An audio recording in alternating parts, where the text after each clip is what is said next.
So why let's say railway network is interdependent with the electrical network? So it's a very easy to understand because basically we need electricity to drive the railway the cars basically. So if you don't have electricity, then the trains cannot go anywhere. And then of course we also need telecommunication system for the railway because we need to communicate some instructions from the controller to the railway driver. So if you have something happening in front of you, maybe you'd better to slow down, otherwise you're going to crash with someone else, right?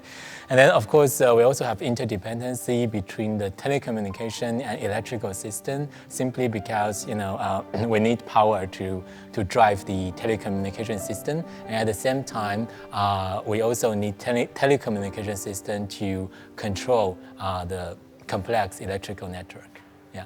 So those systems, telecommunication power systems, they are not working in an isolated mode.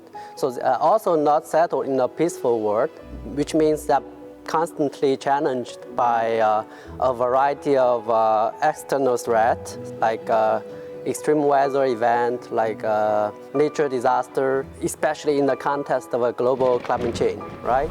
And also they are constantly challenged by all kinds of malicious cyber and physical attacks. So the combination of those threats together are pushing our system towards the brink of a catastrophic failure. So for example, the 2003 Italian power blackout, so it caused millions of people lose their power electricity, and also it has a very big impact on the other sectors like telecommunication, railway, transportation. So those sectors are all highly impacted by the blackout event. During crisis management, decision makers have many levers or resilience strategies that they can implement. So nowadays they are trying to do the best they can, but they don't have the tools in order to get the optimal combination of all the different strategies they have at hand. So our work tries to help these decision makers to choose the best options. So let's say prediction of this kind of failure is not a very easy task, of course. So that's why we are doing a lot of research about this topic. So in general, our research focuses on, so first of all, is how to model the this kind of highly interconnected complex system. So the interconnected railway network, electrical network, and telecommunication network. And then we are making use of this kind of model so that we can try to simulate, under what kind of scenario we might have troubles. Which component of the power network will supply the electricity to specific components of the railway network has a huge impact on the resilience of interdependent railway power networks, on their combined resilience. And my work is to optimize this coupling topology and to find what is the best coupling strategy using optimization techniques for optimizing the combined resilience of interdependent railway and power networks. In the existing literature, academic research literature, most of the coupling strategies between interdependent networks and interdependent infrastructures are based on network science and network metrics.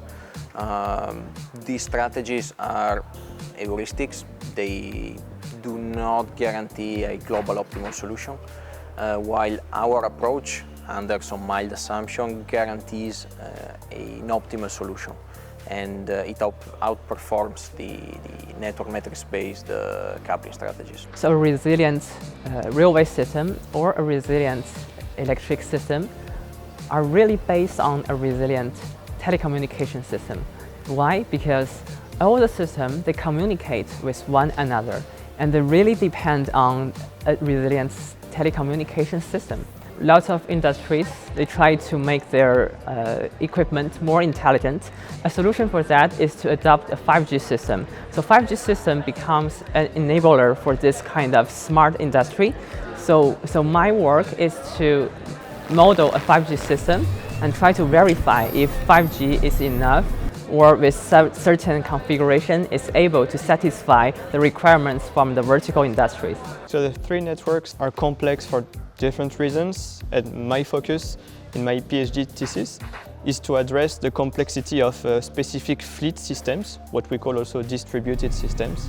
Concretely, it will be the study of fleets of trains, of wind turbines, or data centers, for example. In my thesis, I try to address the complexity of maintenance strategies.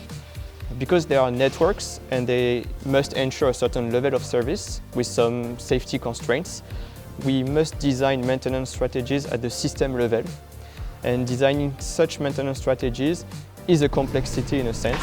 To give you some examples, we have some opportunistic maintenance strategies that when we want to maintain a certain part of the network, it's more interesting to consider some geographically related parts of the networks.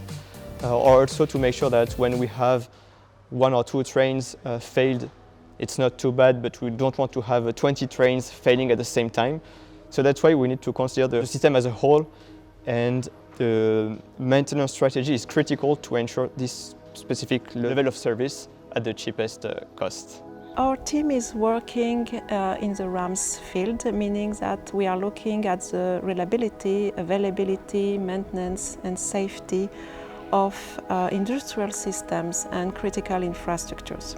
In this video, we chose to focus on a very big project we have with 3 main industry partners: the French main electricity provider, the main French telecom provider, and the main French railway company. And the idea is to look at the availability and the safety and the maintenance of these 3 companies, which are interconnected in 3 interdependent networks. And as a whole, we will assess the maintenance and the resilience of these 3 interconnected networks. So the atmosphere in our team is highly, I would say everyone enjoyed doing research and in general living with our colleagues in this environment. And then we actually work quite hard, but at the same time, we also have a lot of activity which is devoted to entertainment. For example, we have hiking together. So during my research, I have the opportunity to participate in lots of conferences, and it's also a moment that everyone in the team, we submit a paper and we participate, and it's an opportunity for us to meet the people doing the similar research in the same topic, in the same domain, and it's a wonderful time. We always try to make newcomers as comfortable as they can be, and I can say or recognize on that the importance of the permanent staff, which set the tradition for that kind of welcoming for newcomers. Saint-Supélec is an excellent engineering school in France, one of the best ones, and the LGE is a very good lab, a very good environment to grow as a researcher and as a person. So I would definitely suggest to join us.